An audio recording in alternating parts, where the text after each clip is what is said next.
Losing time, I'm fading fast. I just wanna make it last. Try to let go of the past. I close my eyes, embrace the blast. Sleepless nights and headaches stack. Restlessness to hell.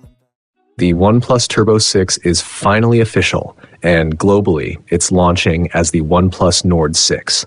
We've spent more than a week putting both devices through their paces, so let's talk about how they actually perform in real-world use. A quick shout out to my tech partner from China for sharing this video. A big thank you for making this possible. Hey everyone, it's Maiky from techmaiky. If you love staying updated with the latest gadgets, make sure to subscribe and hit the notification bell so you never miss out on our exciting tech content. Starting with the design, the Turbo 6 comes in unique black, while the 6V arrives in fearless blue. Personally, I'm leaning toward the fearless blue finish, although I have to say the silver version of the 6 might just be the most eye-catching of the bunch. On the surface, the back panels feel quite similar in hand, but the internal build process is likely different. Both phones use a metal frame with generously rounded corners, and even the camera module follows that same curved design language.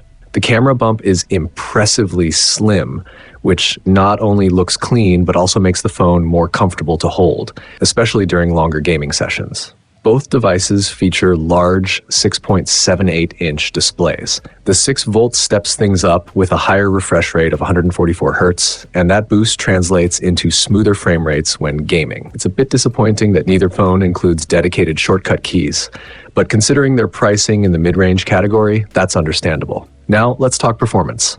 The Turbo 6 runs on the Snapdragon 8S Gen 4 edition and delivers an AnTuTu score of around 2.6 million, which is seriously impressive for a mid-range device.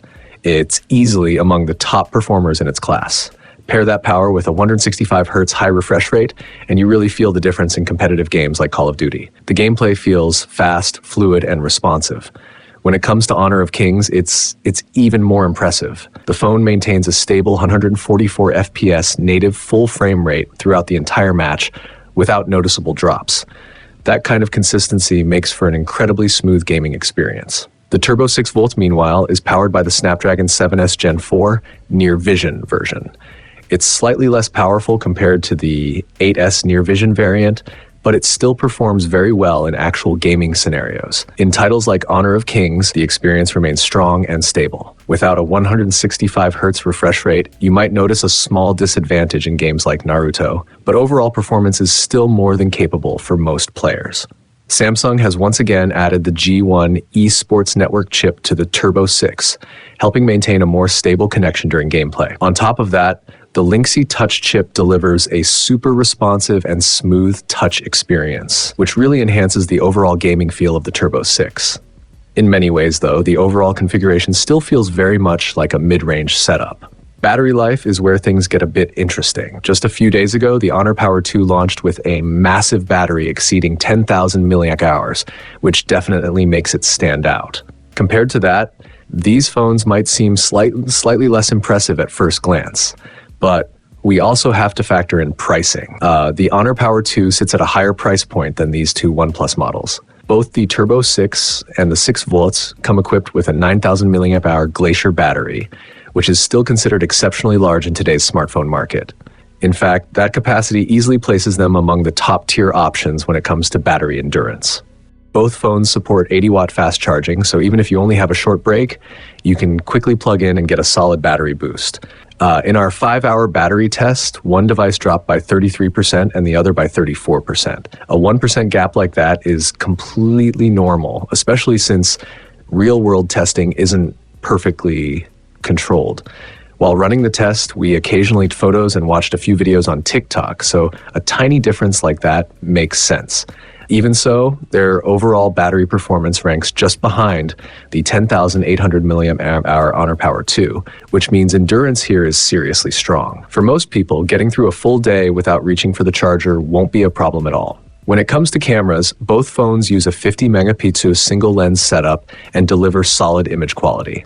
The main difference lies in the focal length.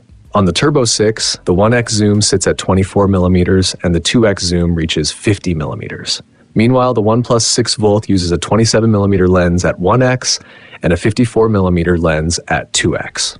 That slight variation changes the shooting perspective just a bit. Personally, I prefer the 50mm portrait look from the Turbo 6 because it gives photos a more natural depth and framing. You can check out the sample comparisons to see what I mean.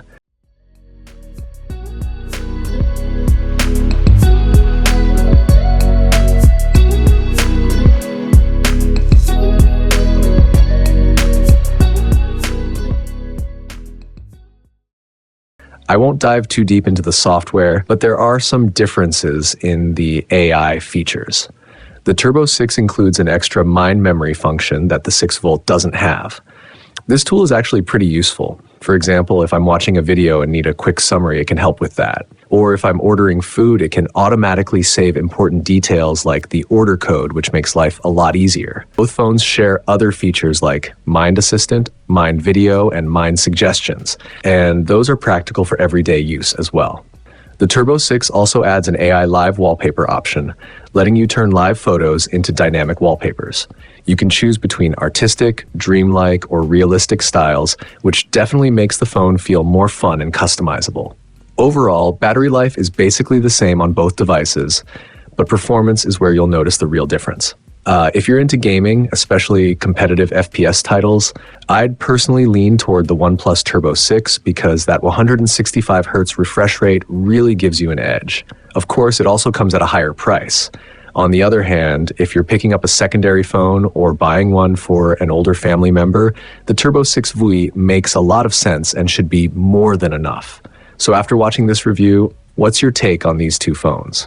Do their specs live up to what you were hoping for? Let me know your thoughts, and I'll see you in the next video.